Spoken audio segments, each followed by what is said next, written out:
ഫിലിപ്പീൻസിലെ zebu പ്രവിശ്യയെ പിടിച്ചുകുലുക്കിയ ഭൂകമ്പത്തിൽ നശിക്കാതെ വിശുദ്ധ റോസാ പുണ്യവതിയുടെ രൂപം. ഫിലിപ്പീൻസിലെ സെബു പ്രവിശ്യയിൽ കഴിഞ്ഞയാഴ്ചയുണ്ടായ 6.9 തീവ്രത രേഖപ്പെടുത്തിയ ഭൂകമ്പത്തിൽ തകർന്നടിഞ്ഞ ഒരു നൂറ്റാണ്ടിലേറെ പഴക്കമുള്ള ദേവാലയത്തിനുള്ളിൽ നിന്നാണ് വിശുദ്ധ റോസാ പുണ്യവതിയുടെ രൂപം കണ്ടെടുത്തത്. 139 വർഷം പഴക്കമുള്ള ദേവാലയത്തിന് ഭൂകമ്പത്തിൽ കാര്യമായ കേടുപാടുകൾ സംഭവിച്ചിരുന്നു. തകർന്ന കെട്ടിടാവശിഷ്ടങ്ങൾക്കിടയിൽ നടത്തിയ പരിശോധനയിലാണ് വിശുദ്ധ റോസാ പുണ്യവതിയുടെ രൂപത്തിന് കേടുപാട് സംഭവിക്കാത്ത രീതിയിൽ വിശ്വാസികൾ കണ്ടെത്തിയത്.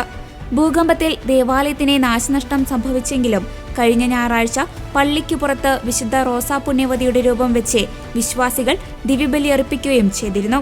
നാശനഷ്ടം വിലയിരുത്തുന്നതിനായി യുനെസ്കോ, സർക്കാർ പ്രതിനിധികൾ എന്നിവർ സ്ഥലം സന്ദർശിച്ചിട്ടുണ്ട്. വിശ്വാസികൾക്കായി താൽക്കാലിക ആരാധനാലയം നിർമ്മിക്കാൻ പദ്ധതിയിടുന്നതായും അധികൃതർ വ്യക്തമാക്കി.